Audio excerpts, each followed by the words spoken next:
With His power, God created the heavens and the earth through His word.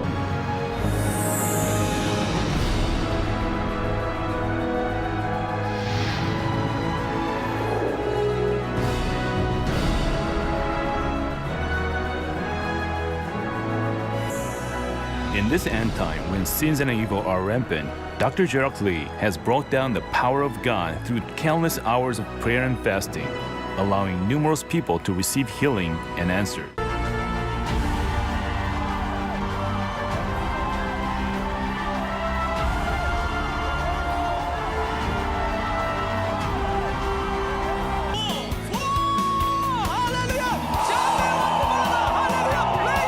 Puede contar tres.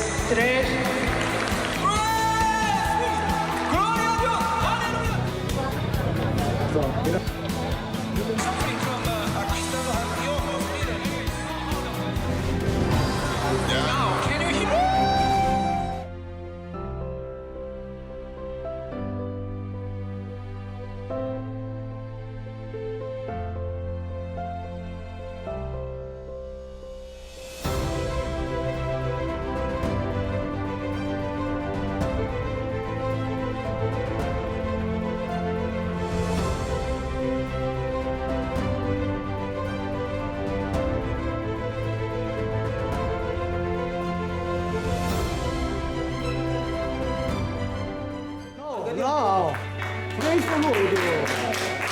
No, he cannot do it. No, no.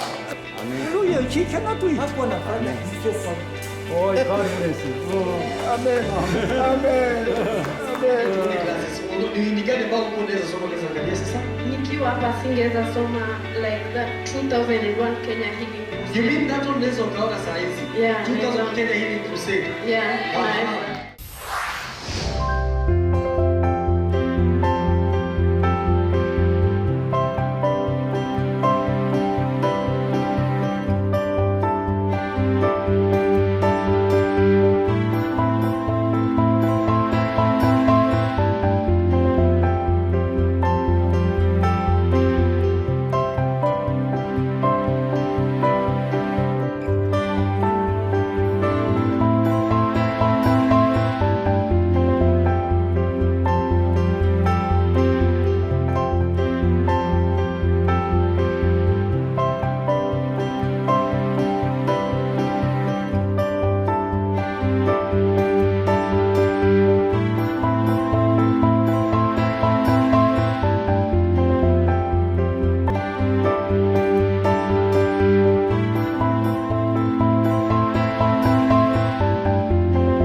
Wow. We are living in this dark world, dark and corrupt world. We face trial from time to time. Tunapoishi katika dunia hii iliyopotoka na tena yenye giza, haikosi kila wakati tunapitia matatizo na majanga. But our Lord God Father blessed you to overcome the difficulty that we were in Christ or trial through prayers. Lakini Bwana Mungu anatubariki kupitia maombi, tunakuwa na uwezo wa kushinda matatizo na majanga ambayo tunapitia.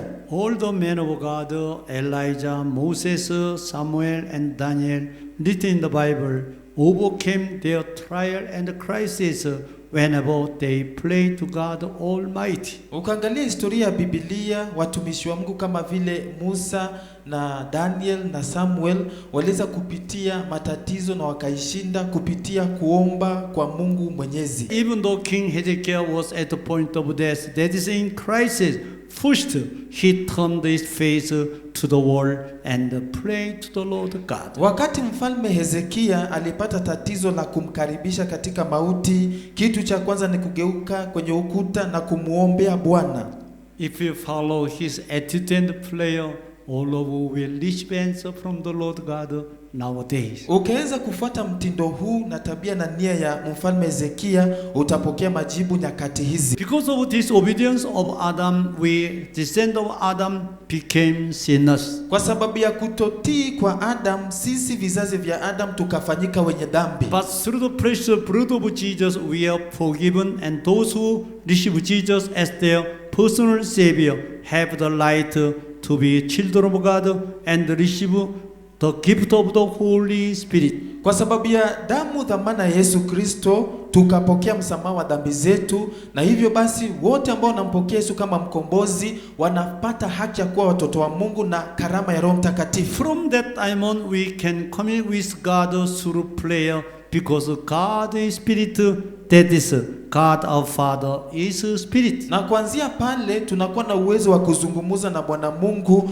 kupitia maombi, kwa sababu Mungu ni roho, kusema Mungu Baba yetu ni roho yenyewe. Even though we are living on the earth in the physical world, we can communicate with God who is Spirit in the spiritual realm. Na hata kama tuko duniani, hapa duniani kwenye ulimwengu wa kimwili, tuna uwezo wa kuzungumza na Mungu kwa sababu Mungu ni roho na anaishi katika ulimwengu wa kiroho. Your body cannot communicate with God who is Spirit. Mwili wako hauna uwezo wa kuzungumza na Mungu ambaye ni roho. In the history of the world, God sent men of God, Moses, Abraham, Paul, through Jesus Christ and the Holy Spirit.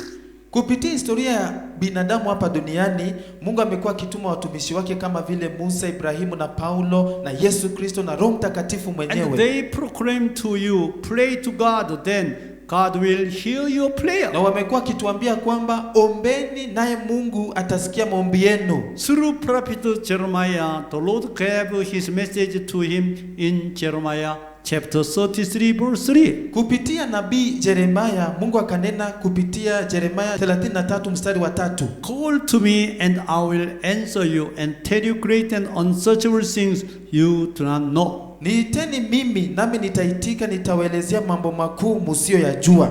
Apostle Paul said in the book of Ephesians chapter 6 verse 18. Mtume Paulo alisema kwenye Waefeso 6 mstari wa 18. Pray in the spirit on all occasions with all kind of prayers and requests. Basi ombeni kwa roho siku zote, muombe katika sala zote na maombi. Also James said in the book of James chapter 4 verse 2-3. Ukaangalia Yakobo sura ya 4 mstari wa 1 mpaka 3. You do not have because you do not ask God. Mnapungukiwa kwa sababu hamumuombi Mungu. When you ask, you do not receive. Unapoomba hampati Because you ask with wrong motives, kwa sababu mnaomba kwa nia mbaya, so that you may spend what you get on your pleasures. ili mpate kuvitumia hivyo mtakavyovipata kwa tamaa zenu. Yes, we ask with wrong motives. Ni kweli tunaomba kwa nia mbaya, Then the Lord do not answer your prayer. ndio maana Mungu hatokujibu. Matthew chapter 6 verse 33, Jesus said,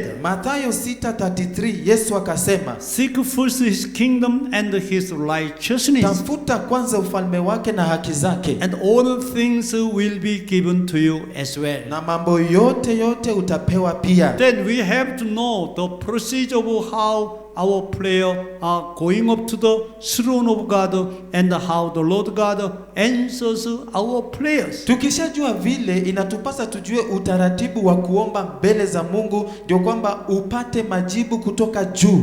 Revelation chapter 8 verses 3-4. Ufunuo sura ya 8 mstari wa 3 mpaka 4. Bible say another angel who had a golden censer came and stood at the altar. Biblia inasema malaika mwingine aliyekuwa na chetezo cha dhahabu akaja na kusimama mbele ya madhabahu. He was given much incense to offer with the prayers of all the saints on the golden altar before the throne. Akapewa uvumba mwingi ili autoe pamoja na maombi ya watakatifu wote juu ya yale madhabahu ya dhahabu yaliyo mbele ya kile kiti cha enzi. The smoke of the incense together with the prayer of all saints went up before God from the angel's hand. Ule moshi wa uvumba pamoja na yale maombi ya watakatifu vikapanda juu mbele za Mungu kutoka mkono wa huyo malaika. Yes, when you pray to God, your angel, each of your angel hears your prayer and send it to another angel who has a golden censer in heaven. Mukajua kila mmoja wenyu uko na malaika wako, na wakati unaomba malaika wako anachukua maombi yako na kupeleka kwa malaika mwingine aliye mbele ya kiti cha enzi cha Mungu. So you know that, I know that when you receive Jesus, a personal Savior, God send one angel to you. Na ukijua ni kwamba unapookoka kila mmoja anajaliwa kuwa na malaika mmoja. Wherever you go, angel follow you. Popote uendapo malaika wako Even though you anakufuata. sleep at night, Hata ukilala usiku, your angel and stay at your side. malaika anakaa kando yako. So that when you pray, Ndio ukiomba, your angel hear your prayer malaika wako anasikia ombi lako. and send it to another angel before throne of God. Anaituma kwa malaika mwingine aliye mbele ya kiti cha enzi He cha has a Mungu. golden censer Na huyo ako na chetezo cha to dhahabu receive your prayer. ya kupokea maombi yako. At that time, the seven Spirit of God check whether your prayer are proper or not. Maombi yako yakishafika pale, roho saba za Mungu zinachunguza kama maombi yako yanafaa ama hayafai. If your prayers are proper, your prayers will be put in golden censer and offered on the golden altar before the throne of God. Ikiwa maombi yako yatafaa mbele za Mungu, itatiliwa kwenye chetezo cha dhahabu na ipandishwe kwenye madhabahu ya dhahabu na mbele ya kiti cha enzi cha Mungu. God is love, God is our Father. Mungu ni upendo na Mungu ni baba yetu. Just as parents want to satisfy their children's desire out of their love for them, Kama vile wazazi kutokana na upendo wao kuelekea watoto wanatamani kutimiza haja za watoto wao. our Father God of love is also eager to satisfy whatever His beloved children desire. Vile vile kwa Baba Mungu ndiye baba yetu, anatamani zaidi kututimizia haja zetu sisi watoto wake tumpendao. Even though God is full of love and He is eager to answer to His children's prayer, He doesn't unconditionally answer everyone's prayers. Hata kama Mungu amejazwa na upendo na ako na hamu sana ya kujibu maombi ya watoto wake, lakini hiyo imaanisha atajibu maombi ya kila mtu ovyo ovyo pasipo masharti yoyote. That's because God is the God of love. Hiyo ni kwa sababu Mungu ni Mungu wa upendo, And at the same time, He is the God of justice. na wakati huo huo pia ni Mungu wa haki. He always answers His children's prayer strictly according to justice. That is according to the law of spiritual realm. Na kila wakati Mungu hujibu watoto wake kulingana na haki kamili, akifuata kanuni na sheria za ulimwengu wa kiroho. If the prayer of the greedy heart, evil heart, and self-seeking heart would be answered, the whole world would become terribly chaotic. Ikawa watu wenye moyo wa ulafi, moyo muovu, ama moyo wa kujitafutia manufaa waombe mbele za Mungu na kisha wajibiwe maombi yote, dunia hii ingeingia katika machafuko. Now you know only the prayer of righteous men are powerful and effective. Na ukikumbuka ni maombi tu ya mtu mwenye haki ndio yenye nguvu ya kutenda So kazi. God wants you to be a man of righteous. Na Mungu anataka uwe mtu mwenye haki.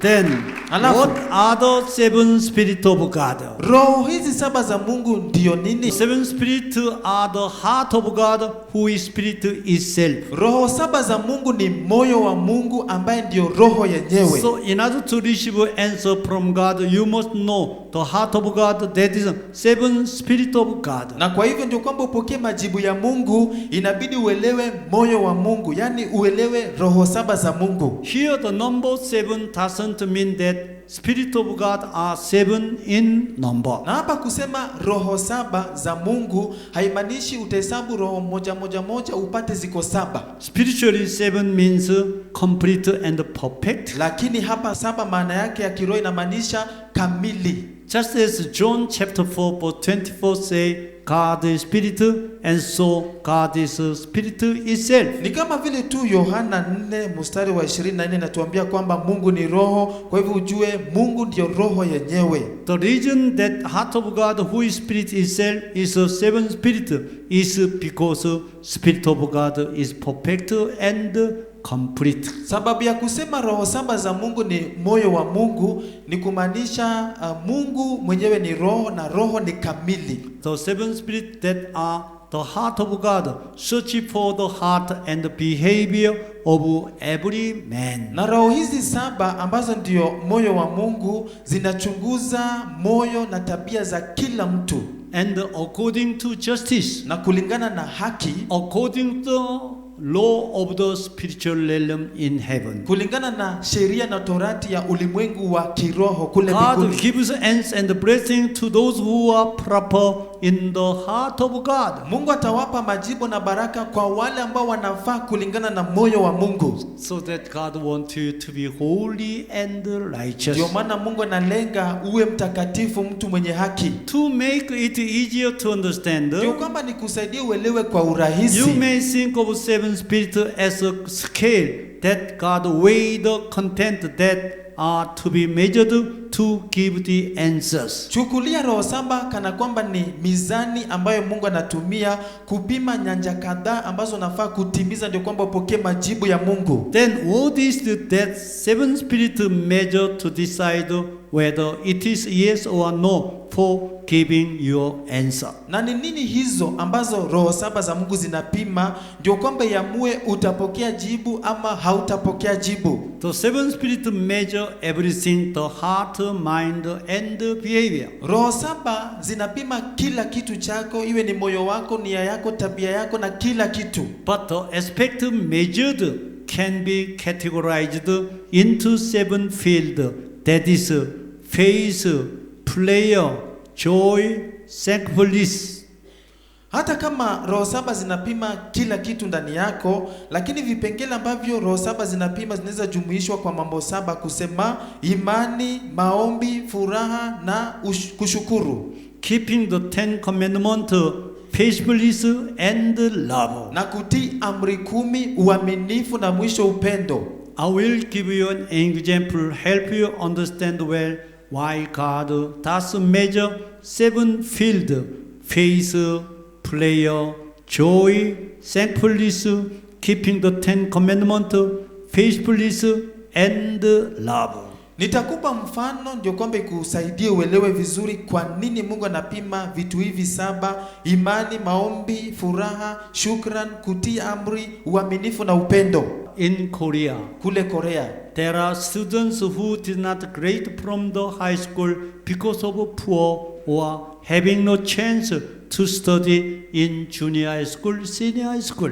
kuna wanafunzi ambao hawakupokea vyeti vya shule ya upili kwa sababu pengine walikuwa maskini ama hawakuwa na fursa ya kusoma kwenye shule ya upili. But if they want to study in the university, Lakini wakitamani kusoma kwenye chuo kikuu, they have to pass the qualification examination for college entrance. inabidi kwanza wapitie kwenye mitihani ya kufuzu kuingia kwenye college, Even though they did not grade from the high school. hata kama hakusoma kwenye shule ya upili. In that case, they have to pass 7 subjects. Na kama ni kule kwetu inabidi wapite masomo 7. English, Korean language, mathematics, Inakuwa ni Kiingereza, Kikorea, hisabati, history, physics, chemistry and biology. historia, fizikia, chemistry na biolojia. To get a certificate of the qualification examination for college entrance, Wapite hizo 7 zote ndio wapokee cheti cha kuingia kwenye college. they have to get a minimum of 60 mark in each subject. Na zaidi ya hiyo kila somo wapokee alama zaidi ya 60. They have to get 60 mark in English. Iwe ni English 60 marks They have to get over 60 marks in mathematics. ama ni hisabati zaidi ya They have 60, to get over 60 marks in physics. kama ni fizikia zaidi ya 60 In each subject. katika kila somo. Even though they got over 6 marks in 6 subjects. Na hata kama masomo 6 kati ya 7 apokee zaidi ya alama 60, If they got 55 marks in English, akaanguka kwenye moja kama vile Kiingereza, they have to study hard to get over 6 marks in English next year. hata akipata alama 55, next year inabidi asome kwa bidii Kiingereza pekee apokee zaidi ya 60. Only then, Pale tu when they got over 6 marks in all 7 subjects, akipata alama 60 kwa somo zote, they can have qualification to enter the university. ndipo atatimia kuingia kwenye chuo kikuu. Yes, they have to get the overseeing in all subjects. Inabidi apate zaidi ya 60 somo zote. In the same way, Katika njia hiyo hiyo, if you want to receive answer and blessing from the Lord God, ukitaka kupokea majibu na baraka kutoka kwa you have to Mungu, pass 7 fields. inabidi upite nyanja hizi Faith, 7. prayer, joy, thankfulness, Upite imani, maombi na furaha na uaminifu, keeping 10 commandments, full faithfulness and love. upendo na kutii amri zote 10 za Mungu. When the 7 Spirit of God check the 7 fields of your life, Inabidi uzipite wakati roho 7 wanazichunguza maishani mwako. now you came to know that when you pray to God, your angel send your prayer to another angel who has a golden censer before the throne of God. Na ushajua ya kwamba unapoomba mbele za Mungu, malaika wako anachukua maombi yako na kupeleka kwa malaika mwingine ambaye ako mbele ya kiti cha enzi cha Mungu na kukitia kwenye chetezo cha dhahabu. At that time, your prayer should be put in the golden censer from the hand of the another angel before throne of God. Maombi yako yakifika kule juu, inafika kwa mkono wa malaika mwingine, na huyu inabidi aitie kwenye chetezo cha dhahabu. If your prayer are not proper, Maombi yako kama haifai, your prayer should not be put in the golden censer. kama maombi yako haitafaa, haitatiliwa kwenye chetezo cha dhahabu. What does that mean? Hiyo inamaanisha nini? When the 7 Spirit of God check your 7 field of your life, Inamaanisha roho 7 wa Mungu wakichunguza nyanja 7 za maisha yako. that's faith, prayer, joy, thankfulness, keeping the 10 commandments, faithfulness and love. Yaani kusema wakichunguza imani yako, maombi yako, kufurahi kwako na kushukuru na kutia amri zote na uaminifu na upendo wako. If you fast the 7 field, you will receive answer, blessing from the Lord God in heaven. Wakizichunguza zote na uzipite zote 7, ndipo utapokea majibu na baraka kutoka kwa Mungu aliye juu mbinguni. Even though you pass faith, prayer, joy, thankfulness, keeping 10 commandments, 5 field. Hata kama za kwanza 5 kusema maombi, furaha na shukrani na kutia amri za Mungu uzipite vizuri. Among the 7 field, Yaani kati ya hizo 7, 5 upite vizuri. if your lack of faithfulness and love to field, the Lord God is waiting for you till you feel the measure of faithfulness and love according to the measure of your faith. Ukajaza na kupita 5 za kwanza vizuri na kisha upungukiwe 2 za mwisho, yani uaminifu na upendo,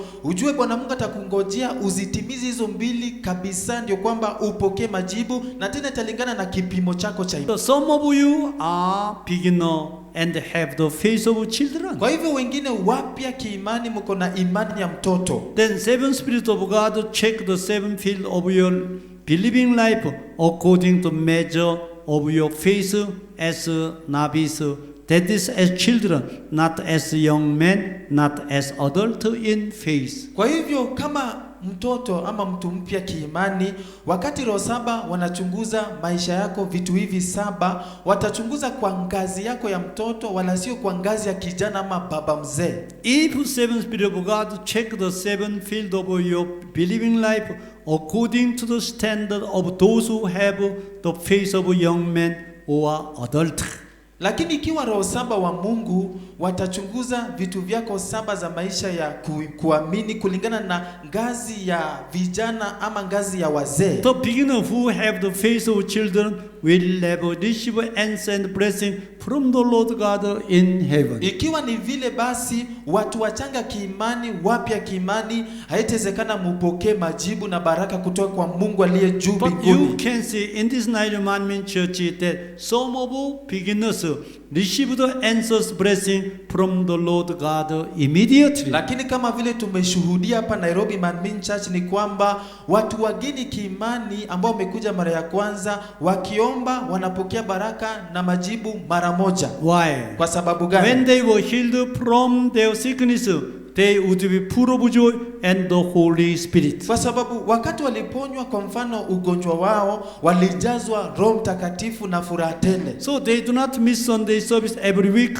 waiting for the Lord's Day. Ikawa kwao ni kwamba kila siku wanangojea siku ya Bwana na wanatimiza sabato pasipo And kukosa. following the other church members and hearing the word of God from a man of God. Na wanazidi kufuata washirika wengine na kusikiza maneno ya mtumishi wa Mungu kwenye madhabahu. They try to offer thanks offering without knowing how to offer thanks offering well, and some of them offer tithe so soon. Na hata kama hawajui jinsi gani ya kutoa sadaka vizuri mbele za Mungu, lakini wanajikaza kutoa sadaka za shukrani na fungu la 10. Therefore, the Lord God gives answers blessing to them so quickly, because the seven Spirit of God check the seven field of the beginners according to the standard of the faith of children. Kwa watu kama hao ambao bado wachanga, watu wapya kiimani, unapata wakiomba Bwana Mungu anawajibu na kuwabariki mara moja, kwa sababu roho saba zinapima vitu vyao saba kwa namna ama kwa ngazi ya imani ya watoto wadogo. If the seven Spirit of God check the seven field of the beginners according to the standard of the faith of young men or adult, the beginners, that is the newcomer, would not receive answer and blessing from the Lord God immediately. Mara tena narudia kwa wageni wetu hapa kanisani na watu wapya kiimani, kama roho saba wa Mungu atachunguza vitu vyako saba kwa ngazi ya imani ya vijana ama imani ya wazee, inamaanisha watu hao wageni hawatapokea majibu na baraka kutoka kwa Mungu juu mbinguni. Even to some of you, Hata wengine kati a yenu, newcomer novice, after hearing today's message on the seven Spirit of God, please try to meet your Almighty God. hata kama uko mgeni ama uko mpya kiimani, usivunjike moyo. Baada ya kusikia ujumbe kuhusu roho saba za Mungu leo hii, amua kumtafuta Mungu Mwenyezi. Do not miss Sunday service, Usikose ibada za Jumapili, because it's a command of kwa God. sababu ni amri ya Mungu. Do not stop reading Bible. Usikome kusoma Do Biblia. not stop praying to God in the morning and in the evening. Usikome kuomba asubuhi, jioni, kila siku. Try to avoid every kind in your heart. Epukana na kila aina ya uovu moyoni mwako.